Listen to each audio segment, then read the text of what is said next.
Tema pada panel kita yang pertama ini adalah Conservation Practices, Institutional Frameworks, and Community Knowledge. Oke, jadi saya sedikit cerita mengenai panel pagi ini. Eh, ini kita tadi ya, bisa apapun misalnya. Panel ini sebetulnya muncul idenya dari tahun lalu. Jadi tahun lalu eh, kami mengundang teman-teman dari Balai Pelestarian Kebudayaan untuk melakukan semacam, nggak semacam, ya, melakukan konservasi terhadap arca-arca. Itu kami sebut sebagai, itu adalah eh, first physical intervention yang kami lakukan terhadap koleksi ini gitu. Nah, setelah melakukan konservasi, lalu kami teruskan dengan dua eh, upacara ritual yang dilakukan di bulan April dan juga bulan Oktober. Perjalanannya sangat menarik. Setelah konservasi, kami lalu melakukan pengujian. Jadi muncul beberapa temuan material yang justru mengemuka setelah kami bersihkan debu, selubung debu, berbagai macam eh, yang kami kira tadi sebenarnya noda yang di dalam report yang disebutkan dalam slide-nya Marika sebelumnya, noda. Gitu. Lalu kami mengujinya di bawah mikroskop. Kami menemukan bahwa temuan-temuan yang diperiksa waktu itu eh, dalam konteks kasat mata adalah temuan yang sangat apa ya, tak terduga gitu. Tapi justru kami melihat bahwa itu menebalkan pembicaraan atau menebalkan biografi dari objek-objek yang tengah kami coba periksa. Nah, kami menemukan bahwa ada banyak evidence dari banyak layer intervensi dari 70 tahun koleksi itu kemudian berada di dalam situasi atau kompleks pendidikan di sini. Nah, itu alasannya ya. Alasannya lalu kemudian pada akhirnya kami terdorong untuk membicarakan mengenai apa itu kerja-kerja perawat ya. Apa itu etik and practices of care. Jadi kami mengundang dua panelis yang sudah hadir di depan teman-teman. Pertama adalah Mbak Pipit Melinda yang akan membagikan pengalamannya dia sebagai apa heritage practitioner yang kami pikir bekerja dalam banyak relasional, ya, banyak relasi. Tadi saya ngobrol sedikit bahwa pada akhirnya sebagai scholar, sebagai peneliti, Mbak Pipit banyak melakukan studi di komunitas, di masyarakat, dan situlah mulai metodologi itu diuji dalam konteks bagaimana kemudian si knowledge itu tidak terreduksi dalam struktur gitu. Tapi di sisi lain juga Mbak Pipit bekerja di dalam struktur itu sendiri, di dalam sebenarnya Pak MCB, Museum dan Cagar Budaya ya sekarang menjadi bagian dari struktur sendiri. Dan itu mungkin akan jadi kompleksitas yang justru menarik untuk kita pelajari sama-sama. Yang kedua adalah Mbak Tarlen Handayani. Eh, kalau mau nanti saya akan sebutkan, akan bacakan bio-nya ya. Tapi orang yang di Bandung, siapa yang tidak kenal Mbak Tarlen? Orang yang selama ini selalu ada di dalam komunitas, selalu bersama-sama, dan dua tahun kolektif lagi. 2024 ya, di tahun 2024 membangun kolektif belajar perawatan ya. Yang saya juga ada di dalam grup WA-nya. Makanya kita seragam. Oke, jadi pertama saya akan memperkenalkan Mbak Pipit. Ini bio-nya dalam bahasa Inggris, jadi dibikinin sama tim. Our first speaker, Mbak Pipit. Pipit hold degree in Archaeology from Universitas Indonesia and a Master of Science and Archaeological Science with specialization in Material Cultural Studies from Leiden University. She is currently pursuing her PhD at Utrecht University. Professionally, she serves as Cultural Heritage Science Coordinator for the Indonesian Heritage Agency, Ministry of Culture, with responsibility for regions of Sumatra, Banten, and West Java. Her previous work includes collection management at the Sangiran Early Man Site Museum, as well as many years in site development and heritage conservation in the Sangiran Early Man Site Conservation Office.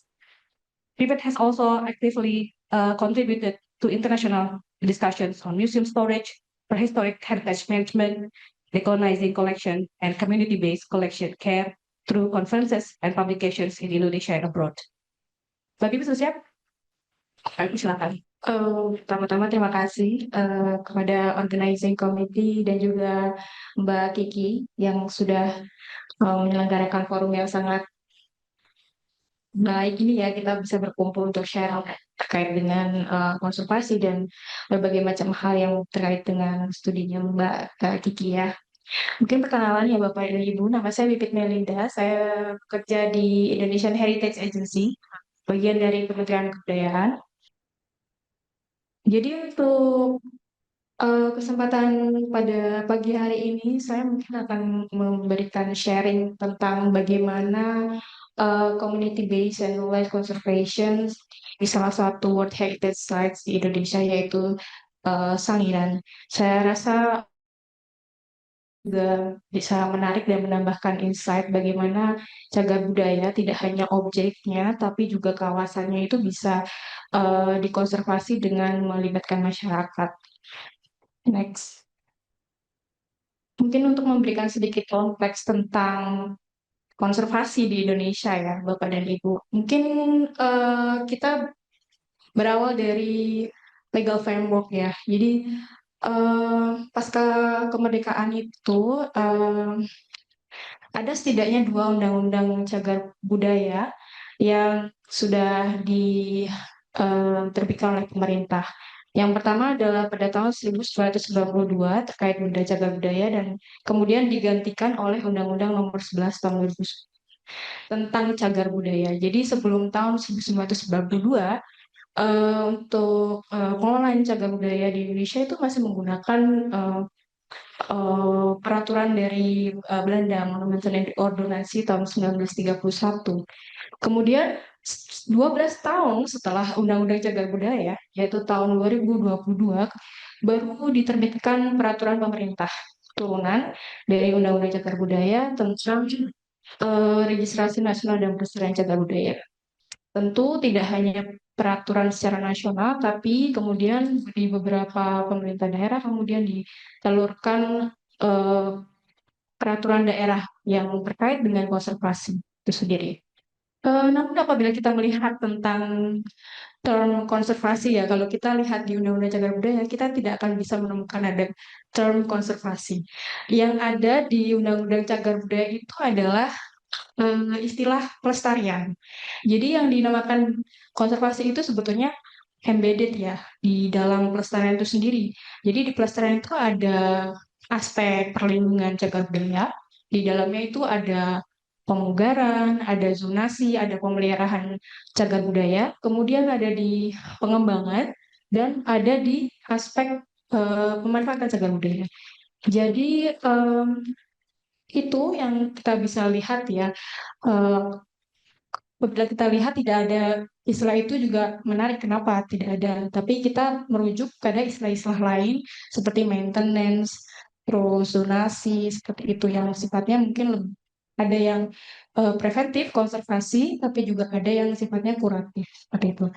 Kemudian untuk aktor yang disebutkan dalam Undang-Undang Cipta Kerja itu ada 3 setidaknya. Yang pertama adalah pemerintah pusat, dalam hari ini adalah Kementerian Kebudayaan dengan executing bodies-nya seperti Balai Pelestarian Kebudayaan, lalu ada mungkin Museum dan Cagar Budaya. Kemudian yang kedua adalah pemerintah daerah, yang mana pemerintah daerah ini juga punya andil karena undang-undang ini kan terbit pasca reformasi, jadi ada desentralisasi di mana pemerintah daerah itu bisa untuk mengusulkan cagar budaya, menetapkan seperti itu. Kemudian yang ketiga adalah masyarakat. Jadi ini adalah salah satu aktor yang juga sangat penting ya. Dan di Undang-Undang Cagar Budaya disebutkan bahwa ada collective responsibility. Jadi orang bisa untuk memiliki dan menguasai cagar budaya memungkinkan. Namun kemudian di artikel di pasal 97 itu sebetulnya ada mandat untuk adanya semacam badan pengelola untuk cagar budaya yang isinya idealnya adalah terdiri dari pemerintah pusat, pemerintah daerah, dan kemudian masyarakat. Tapi dalam implementasinya, badan pengelola ini belum terbentuk. Untuk problem sendiri di Indonesia ya, jadi menurut pengamatan saya, model konservasi Indonesia itu yang lebih dominan adalah di dipimpin oleh pemerintah. Jadi melalui executing bodies ya. Mungkin karena di sana juga ada expert-expert yang memahami tentang konservasi.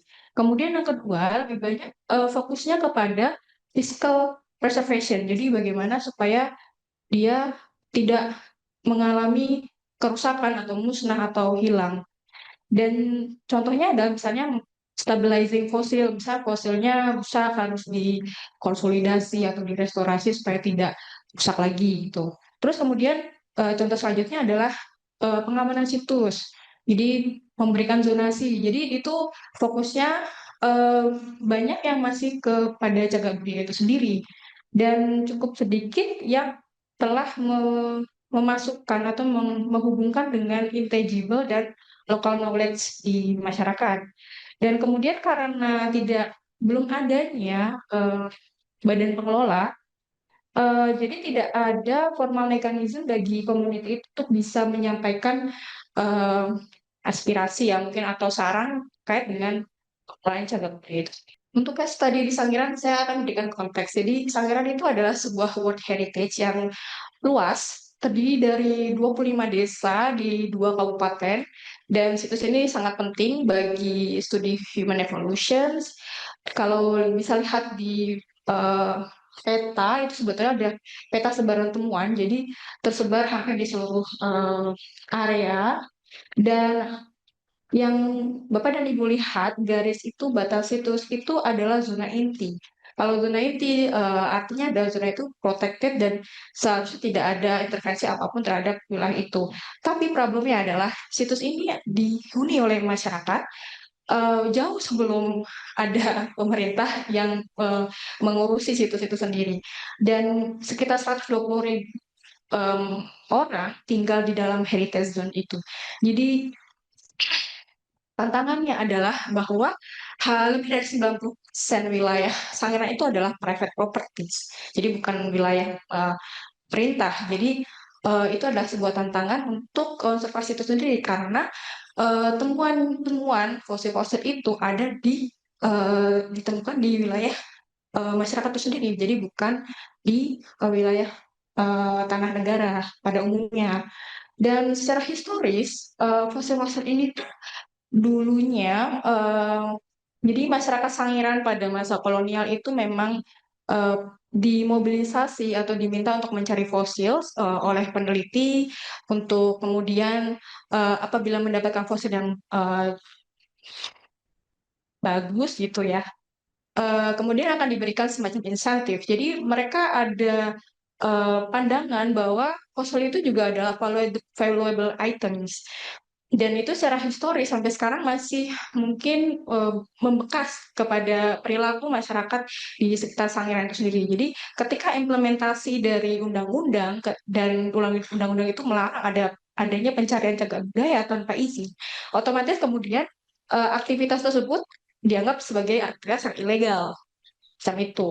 Dan dalam dimensi community knowledge-nya sendiri, masyarakat dulunya sebelum adanya peneliti yang datang dan kemudian melakukan ekspedisi arkeologi di Sangiran, mereka tuh menganggap fosil itu punya nilai sosial dan mungkin sedikit spiritual ya. Jadi mereka melihat fosil itu sebagai balung buto. Jadi balung buto itu eh, sisa dari raksasa yang mati dalam peperangan mitologi di masa dulu gitu. Jadi posisi-posisi itu kan besar-besar. Jadi mereka menganggap itu adalah bekas dari jasad-jasadnya Balung Buto yang kemudian ada ditemukan di sekitar wilayah mereka.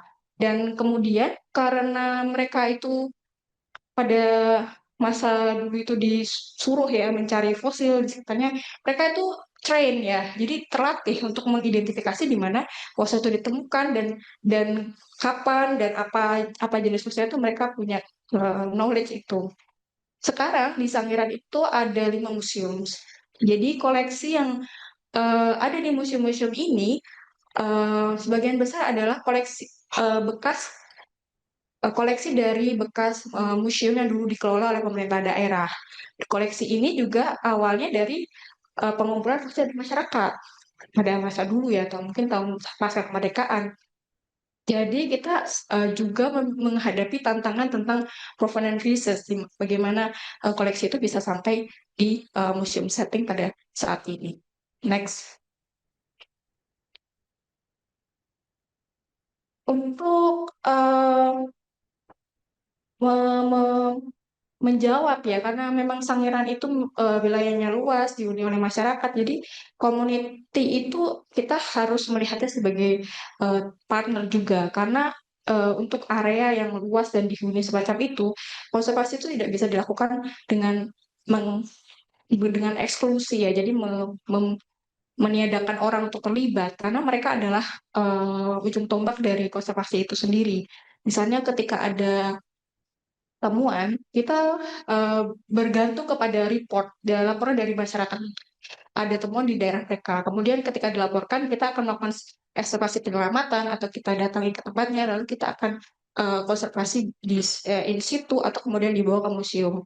Dan eh, selain itu, em, masyarakat itu juga tidak hanya terlibat dalam surveillance fossil monitoring dan discoveries ya, tapi juga untuk yang tadi saya sebutkan provenance research di museum koleksi. Jadi banyak koleksi, misalnya koleksi fosil manusia purba diserahkan ke museum, tapi kita tidak tahu asal dari mana. Nah, biasanya dari masyarakat kita minta knowledge dari masyarakat, informasi ya. Kita lihat di mana ditemukan, terus apa cerita yang terjadi ketika penemuan itu, dan itu adalah masyarakat yang lebih tahu karena pertama sekali saya datang ke Shangri-La sebagai ya baru masuk sebagai CPNS ya, dulu saya juga kalau ngobrol sama orang-orang Shangri-La tuh mereka tahu ini bedanya fosil gajah atau fosil kerbau itu tahu gitu. Jadi memang sangat ini ya mereka pengetahuannya. Dan ini contohnya ya, misalnya timnya di tebing gitu. Kalau mengandalkan dari pemerintah mungkin kita belum tentu tahu akan ada fosil yang terlihat di situ. Jadi itu lapor dari masyarakat yang bisa kita eh, gali ya dari info-info itu. Kemudian terkait dengan climate change ya, karena menambahkan layer, Sangaran itu topografinya berbukit-bukit dan juga sangat rawan terhadap longsor dan erosi. Di satu sisi, longsor dan erosi itu tuh akan menyikap fosil-fosil dan kita jadi bisa menambah koleksi ya, tapi di sisi lain itu kan termasuk salah satu bentuk disaster yang mungkin kita perlu antisipasi dan sebetulnya dari masyarakat sendiri sudah memiliki seasonal awareness ya, jadi di musim-musim tertentu mereka akan harus ditanami apa atau harus diberikan treatment apa tanah itu supaya tanah itu tidak bergerak, terus mereka membangun rumah yang rata-rata di sana adalah rumah Jawa ya yang limasan dan itu cocok untuk ditinggali di wilayah situs seperti Sangiran. Jadi cocok untuk tempat-tempat yang disaster prone area. Dan beberapa traditional methods yang mereka aplikasikan itu salah satunya ada terracing seperti itu dan memberikan bambu-bambu supaya tanah itu tidak amblas lebih jauh lagi dan kemudian merusak infrastruktur yang ada di Sangiran. Nah, untuk di Sangya sendiri karena memang masyarakatnya itu memiliki pengetahuan tentang tanah, lapisan tanah, fosil itu sendiri, jadi terbuka terbuka kesempatan bagi mereka juga untuk bisa terlibat aktif sebagai dalam proses konservasi dan pelestarian pada umumnya ya.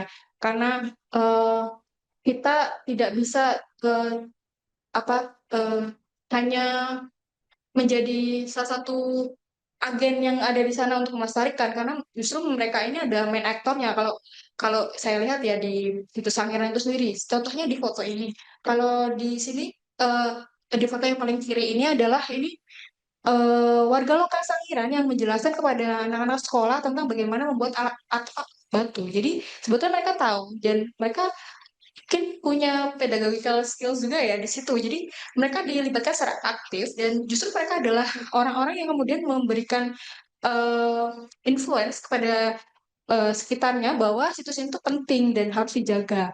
Kemudian selanjutnya, jadi co-production knowledge ini juga kemudian sangat intens terjadi karena banyaknya universitas yang kemudian datang, kemudian memberikan kontribusi dalam pengembangan masyarakat di Sangiran.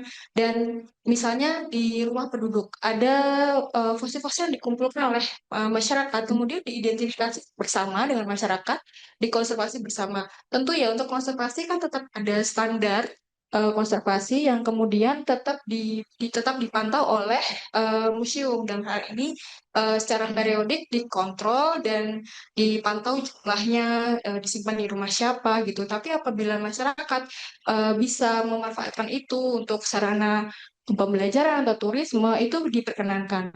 Yang penting itu dilaporkan kepada museum atau otoritas setempat. Kemudian yang selanjutnya ini adalah ibu balung ya. Jadi itu mereka adalah uh, council, isinya ada orang-orang tetua-tetua yang paham mengenai situs, tahu bagaimana sejarah situs, tahu tentang cerita-cerita mitologi, dan mereka itu dihargai dan diberikan tempat untuk dikonsultasi dalam proses konservasi dan pelestarian.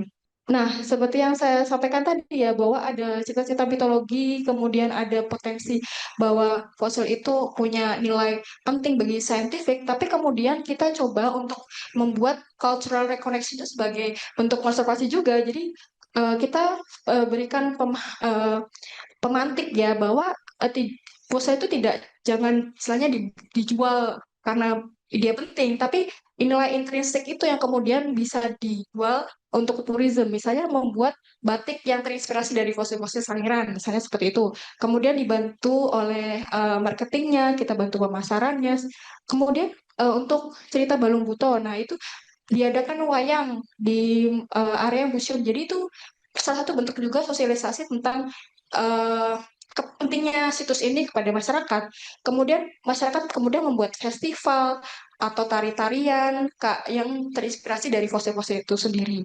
Kemudian selanjutnya karena mulai ada interest dari generasi muda, kita mulai merintis sebuah eh, komunitas pemuda yang aktif untuk bisa juga sosialisasi kepada eh, eh, yang lebih muda lagi. Misalnya ini adalah anak-anak mahasiswa di Sangiran yang mereka ke sekolah-sekolah dasar dan kemudian buat kegiatan storytelling tentang pentingnya situs Sangiran. Jadi ini penting karena mereka sebagai main actor tadi harus terlibat aktif dalam pelestarian dan juga konservasi di Sangiran. Beberapa key takeaways ya, mungkin dari apa yang saya sampaikan, beberapanya di antaranya adalah pertama, untuk situs cagar budaya atau kawasan cagar budaya yang dihuni oleh masyarakat seperti Sangiran, eh, apa ya, konservasi itu tidak harus hanya dikontrol oleh masyarakat sebagai satu agen utama, tapi juga bisa didistribusikan kepada masyarakat. Secara bersama-sama kita menjaga situs itu dan melestarikannya. Kemudian local knowledge itu sebuah keahlian yang kita harus akui dan juga kita eh, inkorporasi ya ke dalam apa yang kita lakukan di pelestarian cagar budaya di di Sanggar itu sendiri. Kemudian untuk cultural reconnection ini penting untuk membangun adanya eh, penjaga-penjaga cagar budaya di masa yang akan datang, seperti yang sudah dirintis bahwa ada komunitas-komunitas mahasiswa yang peduli terhadap situs Sangiran. Kemudian yang terakhir, nah ini objek biografi itu tidak lengkap tanpa mungkin komunitas biografi ya, karena kita harus melihat bagaimana koleksi itu sampai di museum dari pertama ditemukan oleh masyarakat, dilakukan ekstraksi penyelamatan, kemudian dibawa, dibersihkan, sampai kemudian disimpan di storage atau kemudian ditampilkan di museum. Itu ada sisi dari masyarakat sendiri yang bisa kita gali, dan itu sangat penting ketika kita melakukan profiling research atau menggali informasi dari situs dan fosil itu sendiri. Itu barangkali dari apa yang saya bisa sharing. Mungkin kita bisa diskusi tentang hal ini. Terima kasih. Terima kasih Mbak Pipit, saya menulis banyak hal sih sebetulnya dan sangat menarik bagaimana sebetulnya realita bahwa situs itu dulu sekarang dihuni oleh masyarakat. Itu kan dulu juga dihuni oleh masyarakat yang udah jadi fosil. Maksudnya bagaimana itu kemudian layernya dan temuan fosil ini kemudian bagaimana itu mengubah atau ikut mengubah relasi sosial ya. Saya setuju banget bahwa biografi objek itu nggak bisa lepas dari sosial biografi. juga dari masyarakat sendiri. Nanti kita akan terusin, tapi saya akan mengundang dulu Mbak Tarlet. Silakan boleh. Saya akan membacakan sedikit sedikit saja apa namanya bio-nya Mbak Tarlet. Tarlet Handayani akan bicara mengenai pengalamannya dengan terutama ya dengan komunitas dan terutama juga dalam prakteknya membangun kolektif belajar perawatan. Dan juga kemudian sekarang ini Tarlet adalah seorang bookbinder, community organizer, uh, and master student in anthropology in UGM. In her hometown di Bandung, she founded and managed the literary community Tobuchil and Clubs.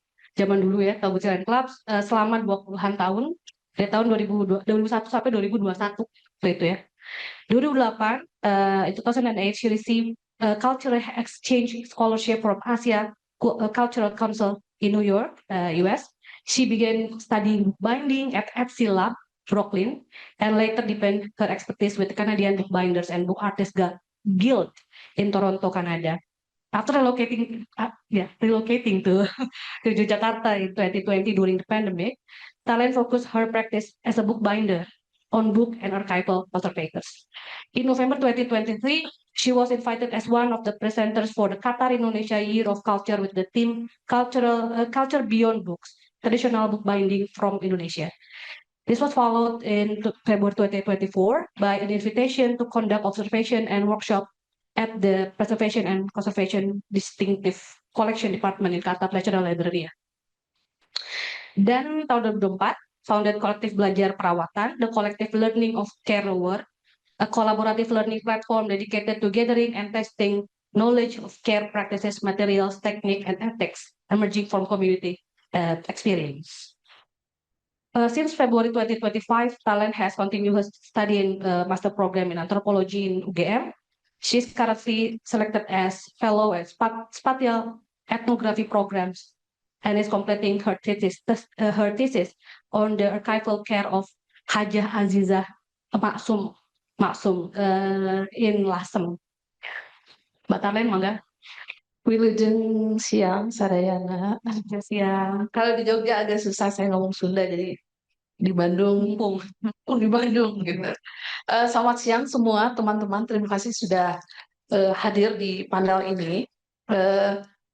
Sebenarnya yang akan saya presentasikan sesuatu yang berangkat dari pengalaman saya mengelola komunitas, kemudian belajar bookbinding secara dari hobi, kemudian menjadi sangat serius.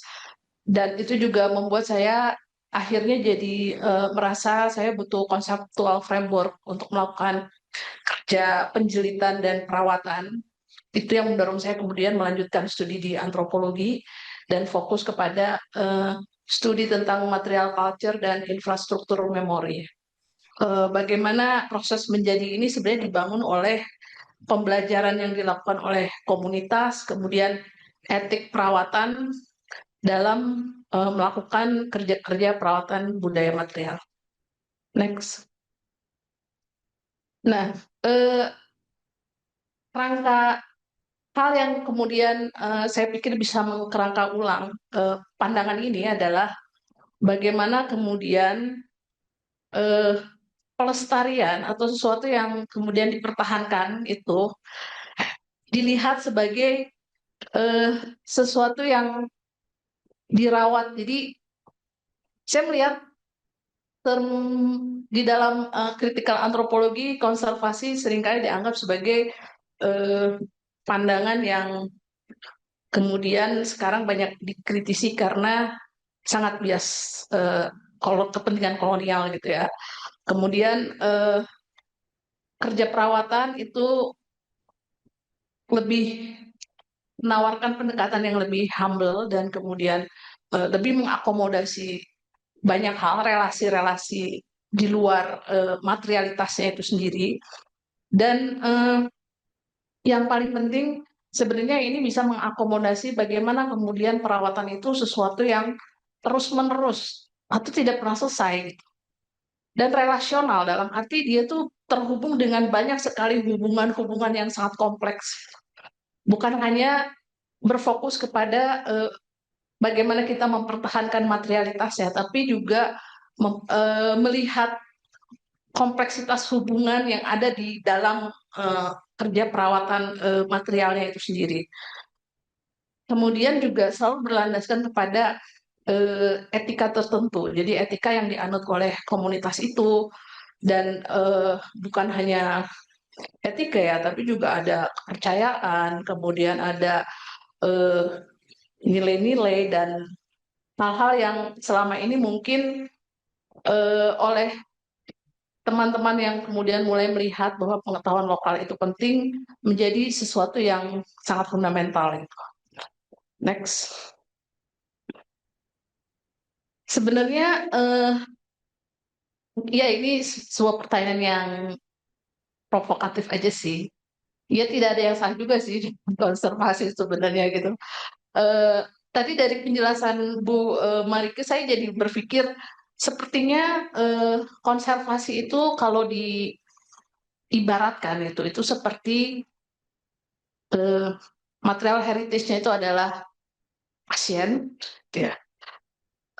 Kerja konservasi itu adalah dokter, dan kemudian komunitas itu adalah ketika pasien ini sudah dianggap sembuh, dikembalikan lagi ke ruang hidupnya. Komunitas itu adalah ruang hidupnya, di mana dia berada gitu. Itu sebabnya kenapa kemudian eh, seperti yang sudah dijelaskan oleh pembicara sebelumnya bahwa konservasi itu seringkali di apa ya, menuntut ekspertis tertentu, kemudian juga ekspertis itu juga bekerja di bawah eh, rangka kepentingan gitu ya, dan juga bagaimana stabilisasi objek ini juga mengandung definisi yang seringkali eh, tidak mengakomodasi kepentingan yang lain gitu. Jadi sebenarnya bagaimana kita melihat konservasi itu sebagai sebuah proses menjadi gitu. Jadi bagaimana konservasi itu dilihat sebagai sebuah proses yang terus-menerus menjadi, itu bagaimana kemudian kita juga mesti melihat bagaimana definisi apa yang disebut kerusakan, apa yang perlu dirawat, apa yang perlu diperbaiki, itu sebagai sebuah proses negosiasi terus-menerus. Karena itu adalah hubungan yang sangat kompleks dan relasional. Sehingga apalagi kalau misalnya itu dilakukan oleh komunitas.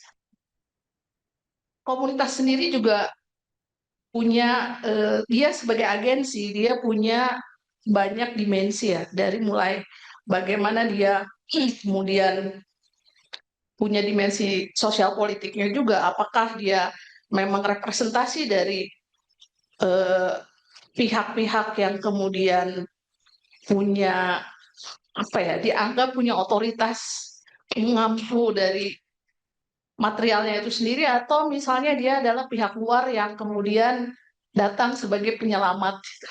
Itu juga sering terjadi gitu di banyak komunitas.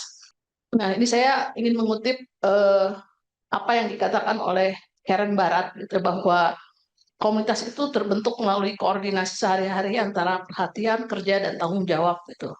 Terutama ketika bahan, infrastruktur, dan nilai-nilai itu tidak selalu selaras dan berjalan seperti eh, yang diharapkan gitu.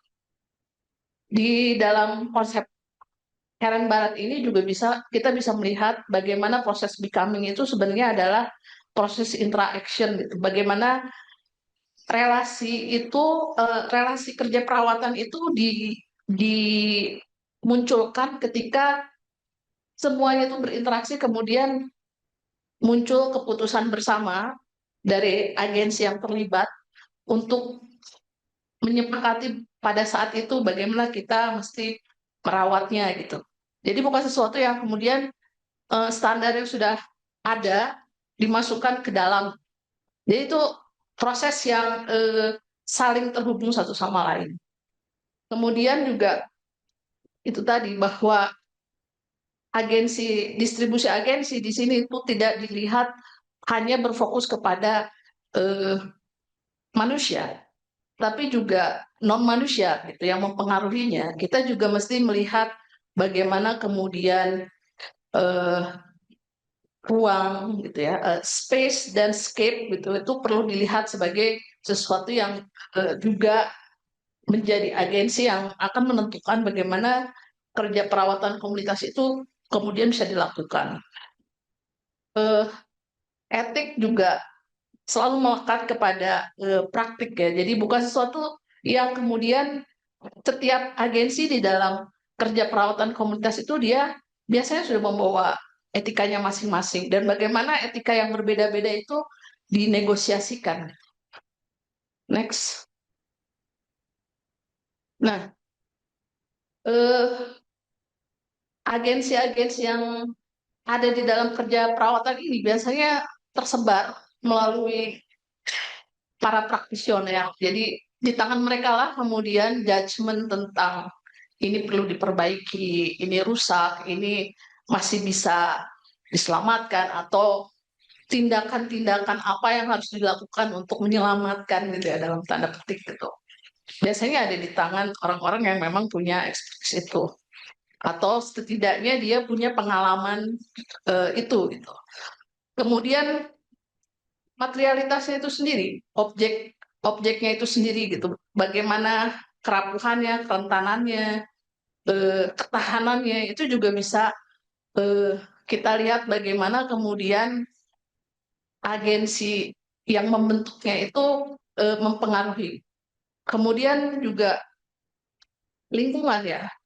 Lingkungan ini ya sekarang di banyak diskusi tentang konservasi juga ini sering kita bicarakan walaupun eh, masih sebatas kepada ruang di mana materialitas itu berada. Tapi eh, tadi Bu Mariko menjelaskan bagaimana gunung itu kalau misalnya tidak ada lumut gitu ya. Itu dan bagaimana itu kemudian pengaruhnya terhadap reruntuhan atau situs-situs candi atau punden yang ada di sana gitu. Itu akan menjadi sesuatu yang menarik bahwa kemudian kesadaran untuk eh, bahwa kita berelasi dengan sesuatu yang bukan manusia itu juga eh, mesti menjadi sebuah pertimbangan penting gitu di dalam membangun sebuah kerja perawatan. Next. Nah, sebenarnya ini yang sedang saya dalami gitu ya di studi antropologi gitu. Bagaimana kemudian membangun spektrum kerja perawatan dengan menggunakan pendekatan etnografi gitu. Eh, kita tuh bisa melihat secara empiris kita bisa melihat bagaimana ruang dan lanskap dari kerja perawatan itu atau konservasi itu. Kemudian bagaimana perbaikan itu kemudian dilakukan seperti misalnya Kiki pernah cerita bagaimana biografi perawatan arca yang ada di sini ya dengan segala macam metode eh, itu justru menjadi sesuatu yang kemudian kita bisa melacak relasi-relasi apa sih sebenarnya yang pernah hadir gitu yang pernah hadir dalam mengupayakan perawatan si arca itu. Kemudian juga bagaimana kemudian eh, pelatihan itu diberikan. Kadang juga saya menemukan beberapa kasus misalnya di teman-teman yang bekerja dalam perawatan manuskrip gitu, ketika expert yang memberikan training itu menganggap oh cara ini adalah cara yang paling benar gitu. Padahal sebenarnya kalau dilihat lagi ya mungkin itu akan efektif ketika dilakukan di Eropa gitu. Tapi ketika itu dilakukan di Indonesia atau di Jogja dengan tingkat kelembaban yang sangat tinggi, mungkin itu harus ada penyesuaian-penyesuaian itu. Kemudian juga eh, bagaimana pengetahuan itu dihasilkan dari praktik gitu ya. Itu bisa kita lihat dari bagaimana komunitas itu punya rutinitas dalam merawat, rutinitas yang seperti apa, kemudian perhatian yang seperti apa gitu. Proses menunggu kadang juga menunggu itu juga menjadi sebuah hal yang penting gitu. Ketika misalnya kita tidak tahu apa yang harus kita lakukan, komunitas tidak tahu apa yang harus dilakukan. Keputusannya apakah kita akan menunggu orang yang kemudian tahu, kemudian datang dan memberitahu, atau mengerjakannya sendiri gitu. Itu akan membedakan bagaimana kemudian kerja perawatan itu bisa dibangun gitu. Nah, negosiasi ini juga etis. Negosiasi etis ini yang menurut saya di dalam kerja perawatan komunitas menjadi sesuatu yang seringkali menjadi apa ya, problem yang justru jadi mensabotase kerja perawatan itu sendiri, karena kemudian ketika negosiasi tidak berhasil, salah satu harus disingkirkan misalnya. Padahal sebenarnya bisa bekerja sama gitu. Cuma mungkin juga tidak sabar untuk menemukan jembatannya. Selanjutnya. Nah, ini bagaimana kemudian komunitas bisa melakukan kerja perawatan bersama. Ya, di banyak komunitas yang saya amati, berpartisipasi menjadi sukarelawan atau juga magang gitu ya. Walaupun komunitasnya juga seringkali bingung kalau magang harus dikasih kerjaan apa, mereka juga bingung, nggak tahu gitu. Kemudian eh, pengambilan keputusan kolektif dari kasus-kasus yang ada gitu, eh, kira-kira koleksi yang mereka rawat harus diapakan, itu juga bisa menjadi proses untuk mengambil keputusan secara kolektif. Kemudian juga bagaimana mendokumentasikan, terus menangani, dan ini bukan hanya keputusan untuk merawat ya, tapi juga kenapa kemudian itu penting untuk dirawat gitu. Itu menurut saya itu sesuatu yang secara kolektif harus terus-menerus dibicarakan gitu. Lanjut.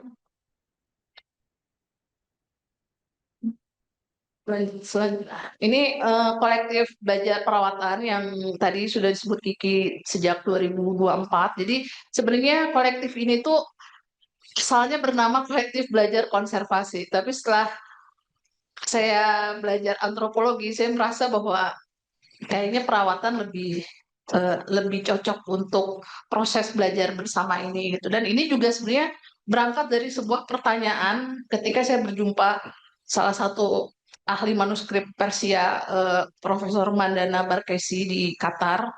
Waktu itu dia mengajukan satu pertanyaan yang membuat saya cukup tidak bisa berkata apa-apa. Dia nanya gini, kalau tinta yang dipakai untuk menulis manuskrip Jawa itu terbuat dari apa ya? Karena waktu itu kami sedang melakukan workshop eh, merekonstruksi resep-resep tinta manuskrip Persia.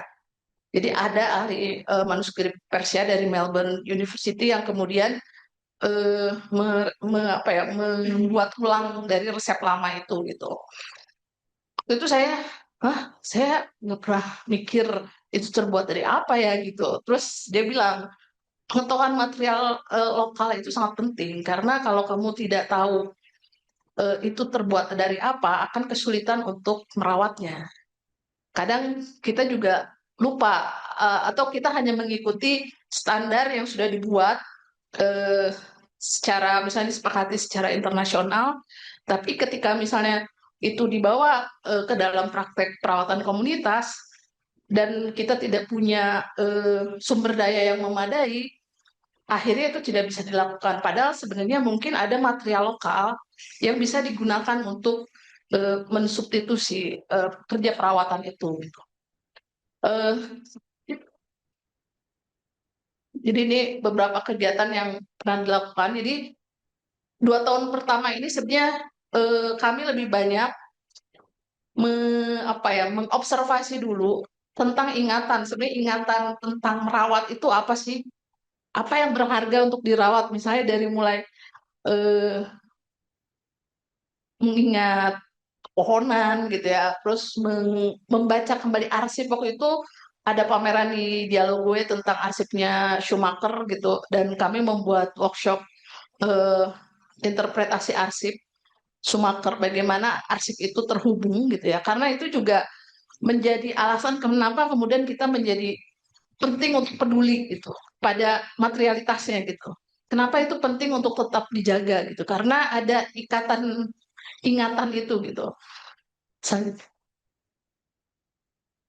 Nah, kenapa kemudian melihat konservasi ini sebagai proses menjadi ini juga suatu yang penting ya? Karena eh, merawat itu seperti yang tadi sudah saya bilang itu sangat berhubungan dengan merawat bendanya itu juga berarti merawat orangnya, merawat komunitasnya, merawat ekosistemnya. Jadi sesuatu yang holistik gitu, tidak bisa kemudian eh, terpisah satu sama lain. Kalaupun terpisah, yaitu hanya menempatkan pasien yang sakit ini ke dalam sebuah ruang asilum gitu, yang terdiskoneksi dengan ruang hidupnya gitu. Jadi sebenarnya kerja perawatan komunitas ini adalah bagaimana kemudian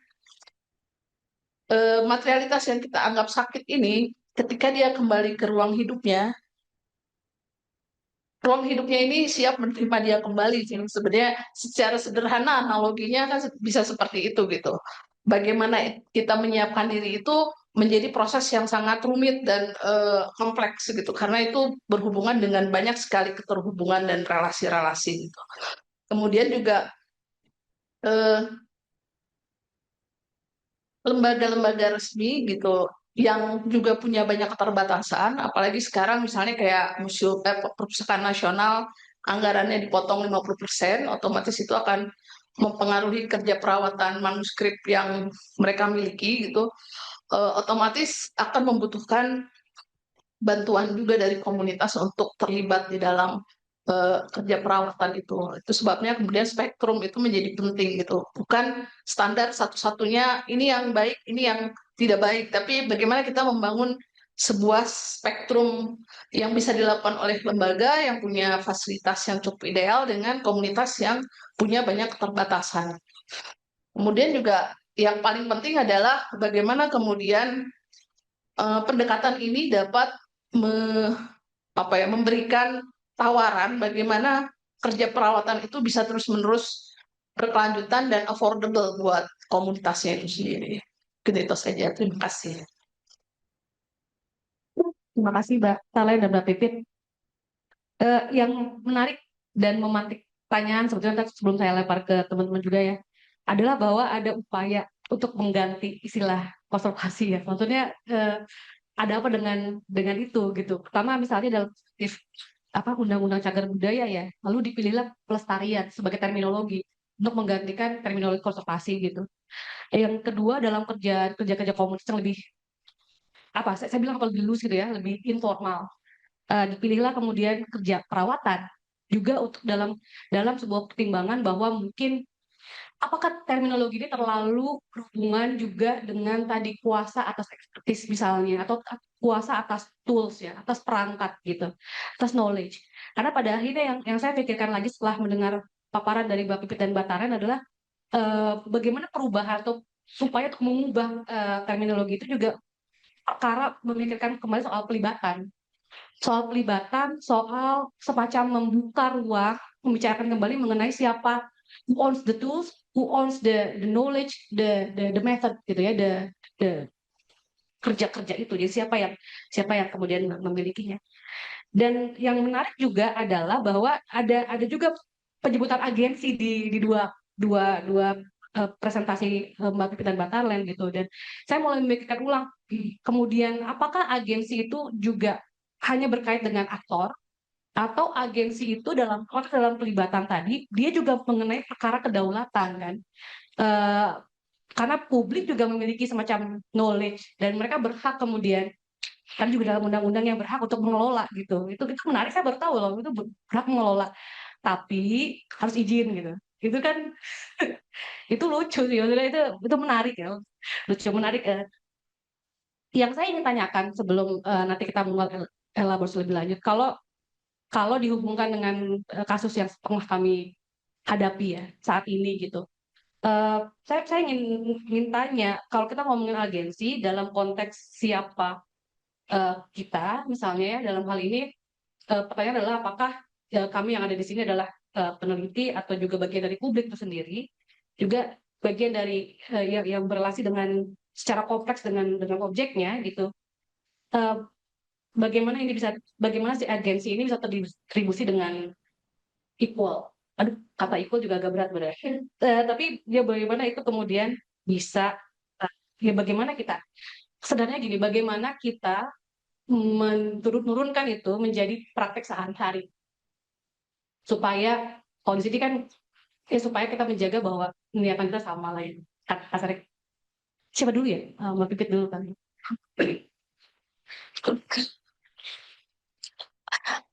Iya, benar ya Mbak ya.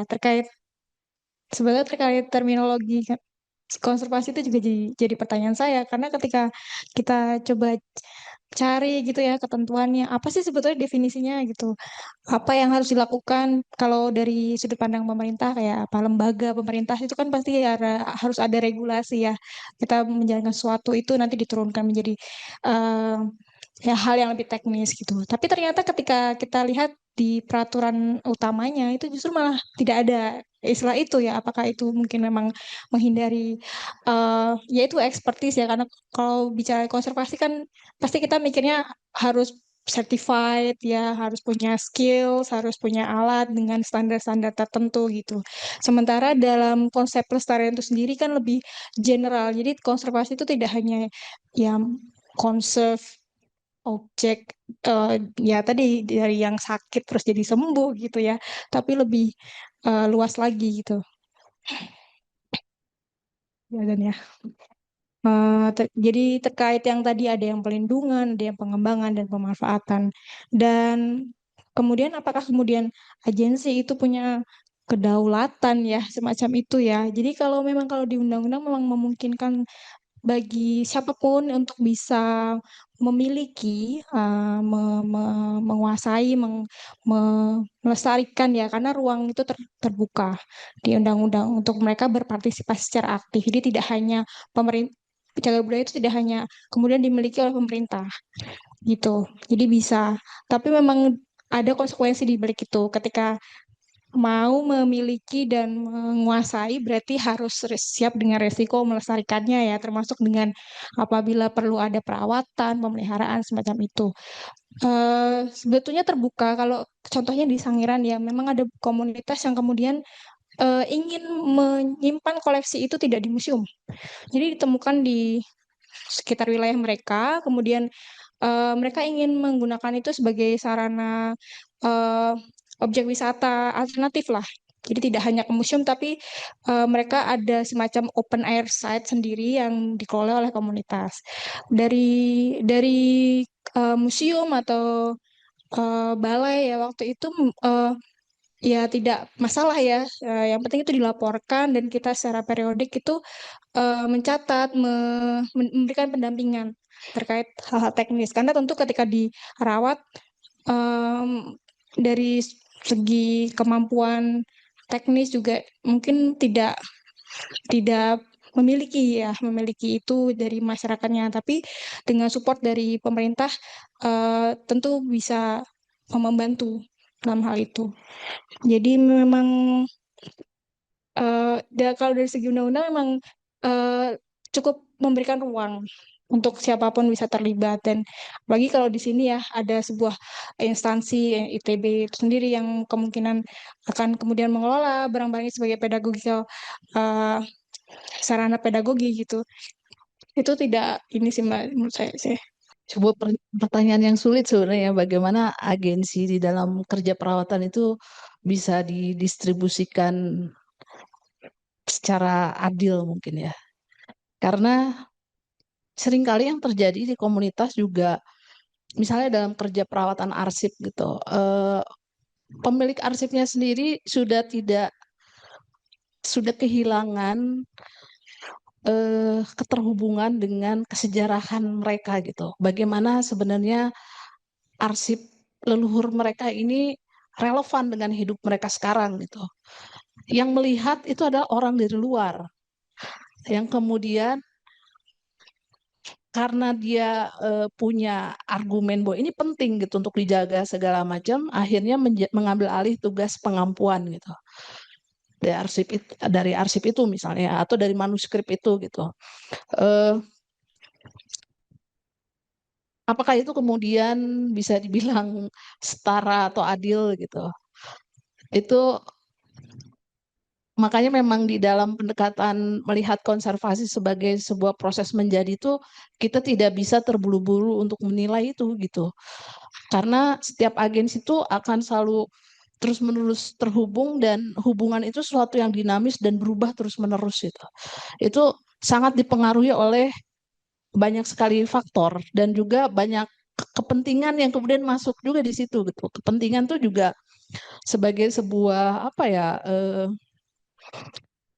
faktor yang menentukan gitu bagaimana agensi itu terhimpun gitu ya, atau misalnya kalau sekarang orang ngomongin assemblage gitu ya itu ya bagaimana kemudian agensi-agensi ini terhimpun dan saling mempengaruhi gitu, ataupun juga bagaimana itu kemudian eh, membangun sebuah etik dari kerja perawatan itu sendiri gitu. Dan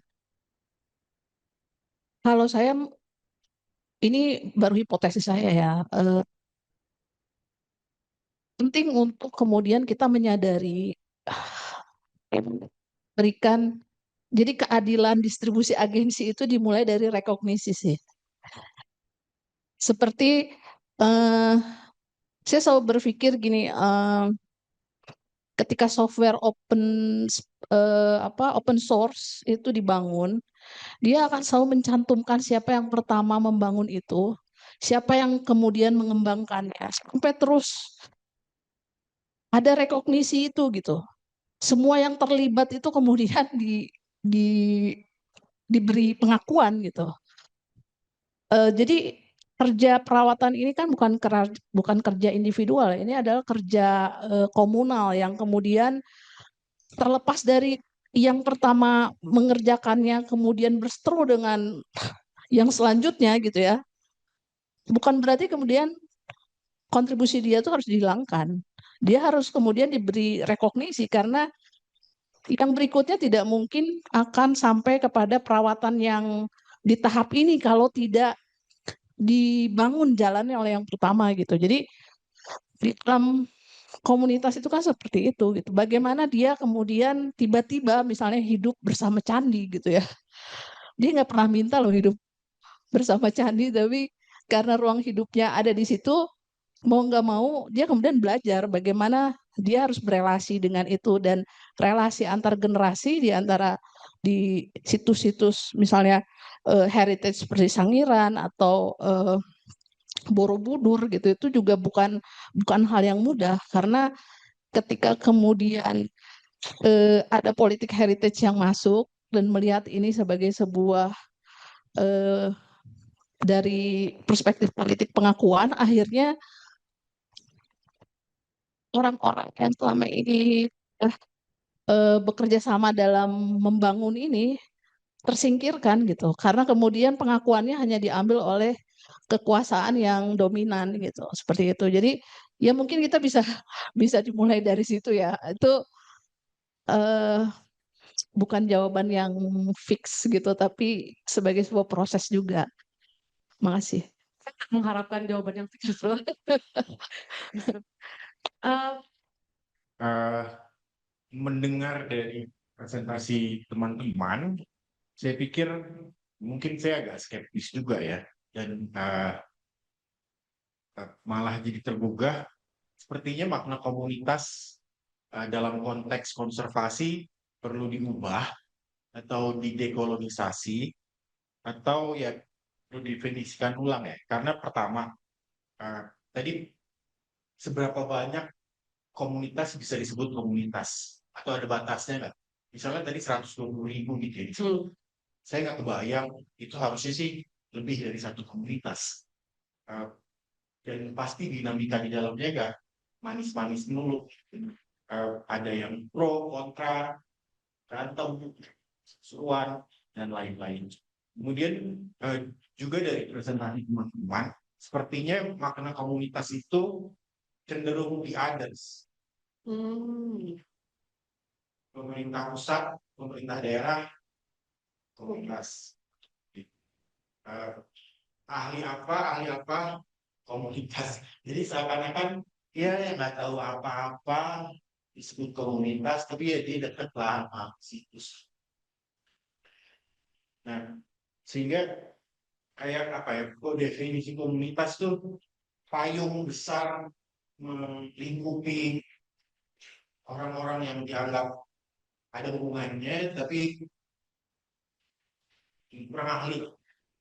Dan kembali tendensinya adalah manis-manisnya aja gitu loh, lihat dari komunitas. Agensinya tuh ceritanya pasti kayak dia komunitas tuh punya punya pemikiran, punya warisan. Padahal kan ada dinamika di dalamnya. Nah, kita juga sepertinya perlu adil terhadap mereka, tidak melihat mereka sebagai putih, tapi juga ada apa ya, ada gray shades. Nah, kemudian secara saya nggak tahu ya, mungkin ini sekali lagi mungkin saya skeptis. Misalnya saya ahli, tapi saya juga punya komunitas. Jadi saya ini ahli atau komunitas. Kemudian karena tumpang tindih makna definitif ini yang membuat ya mungkin kita semua tahu ya bahwa ada pejabat juga banyak bikin komunitas atau komunitas jadi alat untuk jadi pejabat. Nah, itu eh, yang membuat definisinya sepertinya ya, tidak ada secara epistemologis. Ya, mungkin pertanyaan saya adalah apakah ada working title atau working definition dari teman-teman selama bekerja di dalam riset atau ya, selama ini apa sih sebenarnya esensi dari komunitas dalam konteks konservasi dan mungkin sifat dalam proyek imagining modernity ini bisa berkontribusi dalam ya at least giving hints apa sih kira-kira karena apa ya nggak jelas banget kan secara definitif gitu. Terima kasih, saya Sari Asih mau menambahkan sedikit eh, letak dari sejarah personal dari publik saya nggak ngomong komunitas tadi publik gitu, sejarah personal dalam publik dalam kaitannya dengan pemeliharaan tadi. Apakah itu barangkali menjawab atau berkontribusi pada topik yang tadi dilontarkan? Terima kasih. Saya izin bertanya mengenai pelibatan masyarakat dalam konservasi. Tadi itu kan udah dijelaskan berdasarkan latar belakang ini ya Sangiran, itu komunitasnya udah memiliki kesadaran dan juga pengetahuan mengenai fosil-fosil, penemuannya, perawatannya dan lain sebagainya. Jadi mungkin saya pikir kayak relatif mudah gitu ya untuk bekerja sama untuk upaya konservasi. Tapi bagaimana jika masyarakat setempat di daerah yang dia mungkin memiliki banyak peninggalan budaya kuno itu sulit untuk diajak bekerja sama karena dia bertentangan dengan kepercayaan mereka gitu di saat ini. Jadi ini sebenarnya kayak saya kepikiran karena saya dari Klaten dan daerah saya itu punya peninggalan prasasti namanya Prasasti Yupit dan dia itu merupakan penanda penetapan daerah Merdeka yaitu wilayah yang dibebaskan dari kewajiban pajak oleh kerajaan dan ini dilakukan oleh Rakyat Halaran dari Mataram kuno. Sudah ditemukan ada 2 prasasti yang menandai daerah yang dibebaskan tersebut. Tapi diduga harusnya ada 2 lagi untuk kayak jadi kayak bentuknya mungkin kayak kotak gitu ya, persegi panjang itu untuk menandai daerahnya tersebut. Cuman belum dapat dilakukan penelitian yang lebih dalam karena salah satunya karena masyarakat tidak berkenan. Jadi tapi saya sempat melihat ada upaya-upaya dari individu-individu di masyarakat tersebut yang mereka ingin memberi edukasi dan mengupayakan supaya masyarakat tuh lebih aware dengan konservasi dan peninggalan budaya. Tapi lagi-lagi istilahnya kayak kepentok gitu ya karena masyarakat tidak mau. Alasannya karena bertentangan dengan agama yang mereka anut. Jadi kayak dianggapnya istilahnya musyrik gitu ya. Jadi bagaimana sebaiknya kita menyikapi hal tersebut? Tadi sempat disebutkan kalau jangan terburu-buru dalam kerja keperawatan seperti itu ya. Cuman gimana sebaiknya kita dalam memberikan kayak rekognisi tentang perawatan itu? Ada 3 pertanyaan ya tadi ya. Mungkin saya coba jawab. Mungkin tidak semuanya akan memuaskan pertanyaan-pertanyaan tersebut ya. Jadi dibahas masalah terminologi. Siapa sih yang dimaksud dengan dengan komunitas ya di sini ya? Karena kayak general banget tuh, bisa siapa aja, bisa ya. Kalau dalam konteks apa yang saya amati di Sangiran di beberapa case ya, jadi mungkin Sangiran itu pun juga bukan semua area Sangiran itu merepresentasikan apa yang saya sampaikan tadi ya, karena mungkin yang saya sampaikan ya beberapa proyek-proyek di beberapa wilayah Sangiran yang kemudian melibatkan masyarakat. Masyarakat dalam artian di sini tuh siapa sih sebetulnya? Pertama ada pemerintah desanya, terus kemudian ada komunitas semacam pelestari kebudayaan. Itu berbeda dengan pemerintah desa ya. Ada yang mereka beriringan bersama satu visi dan misi. Nah, tapi ada juga masyarakat umum yang mungkin juga tidak tahu apa-apa dan juga nggak mau apa-apa, nggak mau terlibat juga. Mereka ya, oh cukup tahu ada aktivitas pelestarian atau kebudayaan di daerah mereka, tapi ya mungkin fokus dengan kehidupan sehari-hari saja. Dan memang tidak selalu eh, seiring sejalan seperti itu ya. Betul, tidak selalu. Karena pasti di komunitas-komunitas ini ya, entah itu ada perwakilan desa atau perwakilan dari komunitas A atau komunitas B, ada lagi nanti Darwis misalnya, mereka pasti punya kepentingan masing-masing ya. Mungkin si pemerintah desanya maunya ini, Darwisnya maunya beda nih, maunya ditiketin apa gitu. Tapi pelestariannya mungkin lebih ke spiritual. Memang perlu ada kompromi dan di situ belum tentu dari pemerintah bisa menengahi karena kompleks ya permasalahan di apa ya, even di tingkat desa itu beda-beda kepentingan dan mereka pasti punya eh, visi dan misi dan masing-masing. Terkadang memang harus terkadang harus menjembatani. Jadi kita membuatkan sebuah forum untuk mendengar aspirasi sebetulnya tuh apa yang diinginkan dari masing-masing perwakilan komunitas ini. Dan apakah kita bisa ketemu satu titik yang kita bisa berjalan beriringan. Salah satu contohnya mungkin waktu dulu pernah jadi ada penemuan fosil gitu ya. Kalau dari biasa SOP-nya lah gitu ya, dari kami museum itu ya nanti dilaporkan, nanti kita kok ambil dibawa ke museum dikonservasi seperti itu kan. Tapi kemudian ada aspirasi dari masyarakat, kalau semua fosil yang kemudian ditemukan di Sangiran kemudian hanya disimpan di museum, tidak selalu dipajang di ruang pamer lagi ya, di storage, terus ya udah cuma numpuk di storage aja, terus what for gitu ya, buat apa gitu. Masyarakat juga nggak bisa lihat lagi tuh setelah masuk ke museum. Kemudian ada aspirasi kalau bagaimana kalau fosil-fosil itu tetap di lokasinya, bisa dinikmati orang, dan eh, dan itu juga fosil yang mungkin di museum juga masih banyak representasinya. Akhirnya kita harus, jadi kalau dari sudut pandang kami waktu itu sesuatu yang baru ya, karena wah ini kalau simpan di lokasinya nih, gimana konservasinya, harus bikin penutup biar nggak kelumutan, pemeliharaannya seperti apa. Itu akhirnya kami harus kompromi ya, gimana baiknya, oke, dari keinginan dari komunitas atau masyarakat itu eh, kita bisa ambil jalan tengah di mana. Oke, baik kalau gitu, kalau memang eh, mau dirawat oleh masyarakat, ya dirawat tuh ya dipelihara area sekitarnya, diberikan penutup. Kemudian dari kalau konservasi kan masyarakat tidak memiliki kemampuan atau juga alat bahan, nanti bisa disupport dari eh, museum itu misalnya. Dan kita kontrol siap taruh 1 bulan sekali untuk ngecek apakah kondisinya tuh masih eh, baik itulah Pak. Apakah kemudian perlu kita ada penanganan dan kemudian wilayah tersebut yang jadi di open air itu sekarang jadi tempat kunjungan banyak mahasiswa-mahasiswa karena itu di luar dari pagar museum, dijaganya oleh masyarakat sendiri. Jadi kalau kalau masyarakat tuh nggak juga aware ada fosil di situ, itu kalau misalkan ketendang orang juga pasti udah nggak bisa bedain yang mana batu yang mana fosil gitu kan, karena nggak semuanya bentuknya besar-besar gitu. Jadi mungkin itu salah satu contoh di mana kompromi itu tidak ya selalu mulus jalannya, dan setiap komunitas tuh punya ini ya apa ya aspirasi masing-masing gitu. Itu mungkin salah satu kasus yang mungkin bisa saya sharing ya terkait dengan siapa yang dimaksud dengan komunitas di sini gitu.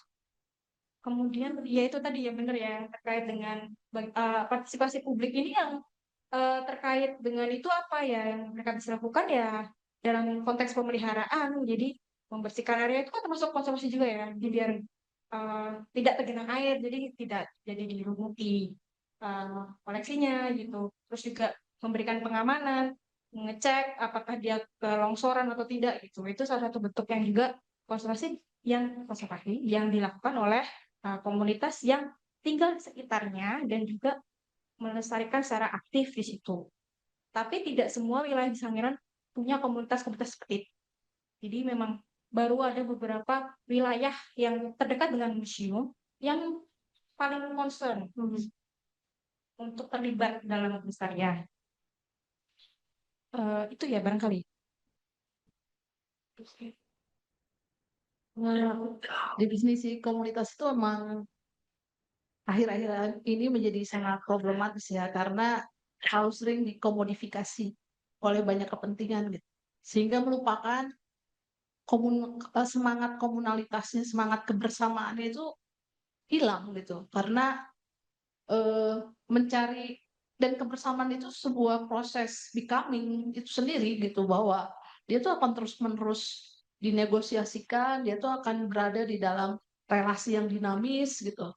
Dan sehingga dalam membangun kerja perawatan pun tadi seperti yang saya presentasikan, saya lebih melihat bagaimana kita tuh bisa membangun sebuah spektrum dalam arti tidak ada batas yang jelas, tapi dia adalah gradasi dari pekat ke terang ya. Dan itu kita semua tuh bisa punya peran bukan cuma satu. Saya sebagai mahasiswa juga sebagai bagian dari komunitas, misalnya juga sebagai bagian dari orang yang punya keahlian memperbaiki, saya bisa punya 3 posisi sekaligus gitu. Tidak bisa kemudian itu dikotak-kotakan hanya ya ini masyarakat, ini pemangku kebijakan ketika dia pulang ke rumah, dia menjadi anggota komunitas yang ada di rumahnya gitu.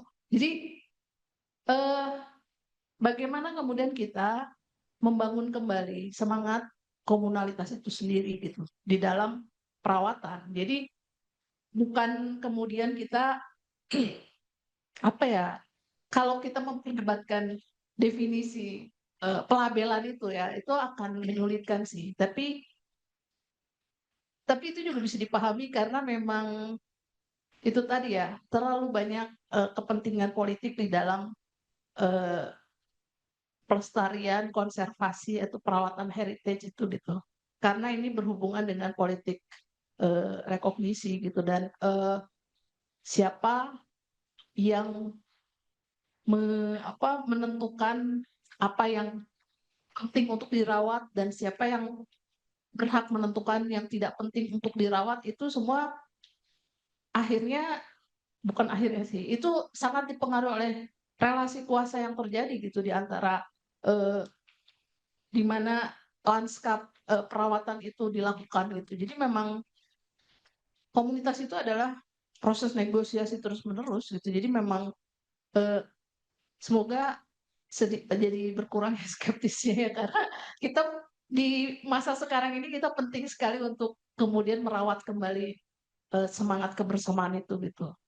Terima kasih. Atau tetap skeptis gitu. dalam konteks kan terus dinegosiasikan kalau ada kalau kita rawat skeptisism kita. Tapi tadi juga omongan negosiasi. Terus juga mungkin ini akan diteruskan oleh komentar dan pertanyaannya PASI ya. Ini lebih kompleks lagi karena kita udah ngomongin kompleks, dia ngomongin personal memory gitu. Yang mungkin kalau ngomongin tadi saya ada satu kata kunci positionalities ya. Itu juga hubungannya pada personal memory. Berarti kan kita sebagai apa dalam konteks ini punya memori apa, rekognisi itu yang kemudian dibangun dari situ. Itu nggak ya? Dari personal ke kemudian sesuatu yang lebih komunal ya, ingatan personal kemudian menjadi ingatan komunal, itu juga menjadi relasi antara emik dan etik gitu ya. Eh, Perspektif orang yang mengalaminya, kemudian dan bagaimana orang di luar itu melihat pengalaman itu gitu. Dan eh, itu juga sebuah proses yang sangat relasional, lagi-lagi ya, dinamis dan juga syarat dengan relasi kuasa gitu. Ingatan personal siapa yang kemudian penting untuk direkognisi secara komunal gitu. Itu seringkali kita kehilangan kemampuan nih untuk memberikan penilaian yang cukup adil gitu untuk melihat kontribusi gitu. Itu kan sebenarnya seringkali sangat berhubungan dengan bagaimana personal itu berkontribusi di dalam masyarakat gitu. Bagaimana dia memberikan kontribusinya di dalam kehidupan bersama gitu. Apakah kehidupan orang-orang yang hidup bersama dia kemudian mampu mengapresiasi, mampu merekognisi kontribusi dia atau tidak gitu.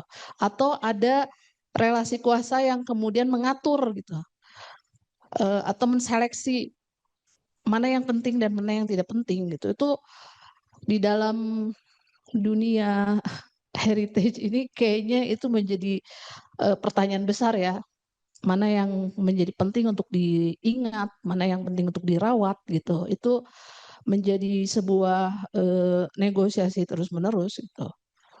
Seperti itu. Dan tapi kalau saya pribadi ya, kenapa kemudian komunitas itu eh, punya dia menjadi agensi yang penting juga gitu di dalam memberikan rekognisi kontribusi personal di dalam kehidupan bersama ini gitu. Karena dari skala komunitas kecil kita bisa mulai belajar mengapresiasi kontribusi masing-masing anggota komunitas terhadap kehidupan kita bersama gitu dari hal-hal yang kecil. Itu yang seringkali kita lupakan bahwa sesuatu yang berjasa itu harus yang sangat heroik atau besar gitu. Padahal itu bisa jadi sebenarnya eh, tindakan sehari-hari yang setelah bertahun-tahun berlalu orangnya sudah tidak ada, ternyata itu membangun sebuah ikatan eh, membangun kohesi sosial yang penting gitu. Itu sih. Jadi becoming merawat itu ada proses menjadi juga untuk terus-menerus mendefinisikan siapa sih kita gitu. Siapa sih saya, siapa sih kamu, siapa sih kita gitu, siapa sih kami gitu. Itu sih. Iya, mungkin saya juga setuju sih yang disampaikan oleh Mbak Talen tadi ya, bahwa emang sesuatu proses yang dinamis ya, bahkan mungkin eh, influence dari apa ya politik itu masih juga terjadi gitu. Bahkan sekarang gitu ya. Jadi emang sangat nggak bisa ditentukan itu exactly apa sih sebetulnya, karena selalu akan berubah sesuai dengan apa yang terjadi di sekitarnya. Ngomong-ngomong sekitarnya, tadi pertanyaannya Lia belum sempat dielaborasi ya. Kalau ngomong-ngomong sekitarnya, tadi kasusnya Lia menarik sebetulnya. Lia sering cerita sama saya kalau dia tuh tinggal di Klaten dan ada situs-situs di mana masyarakat itu nggak peduli. Jadi nggak perlu ada kondisi lah nggak peduli juga gitu. Tapi gimana maksudnya dengan kondisi kayak gitu? Ini ngomongin soal ya surroundings komunitas. Apa yang terjadi di Klaten sekarang ini sebenarnya menurut saya ini contoh yang sangat menarik secara spasial ya, perubahan lanskap Klaten gitu dengan adanya jalan tol itu mengubah pola relasi semuanya gitu. Termasuk bagaimana kemudian ingatan tentang Klaten yang hijau asri tiba-tiba di tengah-tengah dipotong oleh beton eh, bernama jalan tol itu gitu. Dan semua kemudian merespon perubahan itu dengan caranya masing-masing dan kebanyakan ya dengan menggunakan pendekatan survival mode gitu, sehingga ingatan-ingatan sekunder gitu ya, ingatan-ingatan yang tidak berrelasi secara langsung itu akhirnya seringkali diabaikan karena mungkin masyarakatnya juga sedang berjuang untuk gimana nih caranya saya mengingat hari ini gitu dengan ruang hidup yang berubah gitu, dengan spasial yang kemudian benar-benar tidak mereka kenali sebelumnya gitu.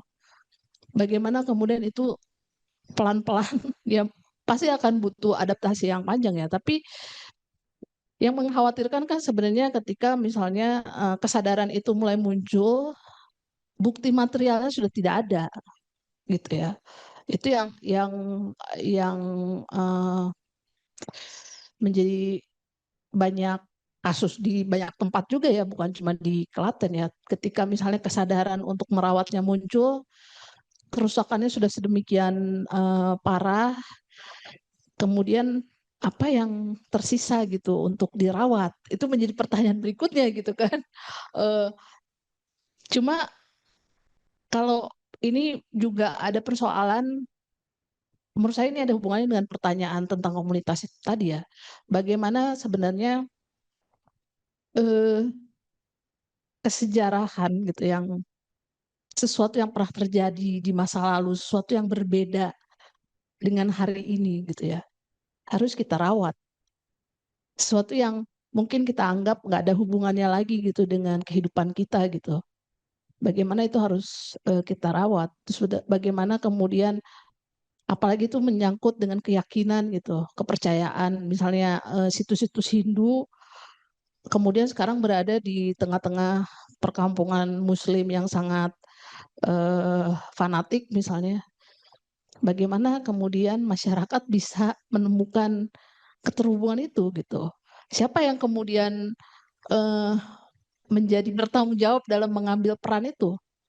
Dalam hal ini kalau menurut saya negara gitu. Negara punya tanggung jawab gitu untuk menjamin kebebasan berpendapat, kebebasan menganut kepercayaan tertentu gitu ya. Tapi kenyataannya negara tidak melakukan tanggung jawab itu sih di banyak tempat ya. Jadi memang itu PR kita bersama gitu. Penyadaran masyarakat sipil itu juga sangat mempengaruhi bagaimana politik heritage itu juga berlangsung gitu. Politik ingatan itu berlangsung ya itu sangat dipengaruhi oleh faktor yang sangat kompleks gitu. Tapi ya itu siapa yang bertanggung jawab ya negara lah. Negara punya undang-undang kok jaminan undang-undang yang menjamin bahwa kepercayaan yang berbeda itu dilindungi oleh negara gitu. Termasuk itu bukan cuma kepercayaan ya, tapi juga eh, bukti materialitasnya gitu. Seharusnya ya. Tapi kan yang terjadi mungkin tidak seharusnya gitu. Terima kasih. Mungkin nyambung sedikit aja ya dari Mbak Tarlen. Eh, ya, memang banyak sekarang kayaknya tidak hanya di Klaten ya, banyak yang em, masyarakat itu mungkin karena globalisasi, modernisasi sudah tidak punya, tidak merasa relevan dengan cagar budaya atau apa yang ada di sekitarnya ya dia sudah melakukan kegiatan sehari-hari mereka saja. Kalau ada misalnya ada cagar budaya atau heritage di situ ya ya udah bukan urusan saya gitu. Dan itu terjadi tidak hanya di Klaten, saya rasa banyak ya, Mbak ya. Dan betul ketika tidak ada sama sekali yang kemudian masyarakat sekitar yang apa ya mau memberikan peran di sana, memang itu tanggung jawab dari negara sih memang untuk bisa menjaga supaya di kemudian hari tidak sampai kemudian sudah hancur, tidak ada bekasnya, kemudian baru masyarakat merasa kehilangan. Seperti yang banyak terjadi kasus-kasus di berbagai daerah di Indonesia gitu. Oke, terima kasih. Terima kasih banyak. Kita berikan tepuk tangan dulu untuk dua rekan kita. Terima kasih banyak atas diskusi ngobrol-ngobrolnya. Saya mencatat banyak hal. Kita akan break makan siang dulu, teman-teman. Jadi silakan makan siang. Bisa juga ibadah sholat dulu sejenak. Kita akan ketemu lagi 12.30. Maaf, 13.30 akan dipandu oleh rekan saya Aulia Yeru. Abis ini kamu. Eh, Oke, terima kasih semuanya. Selamat istirahat.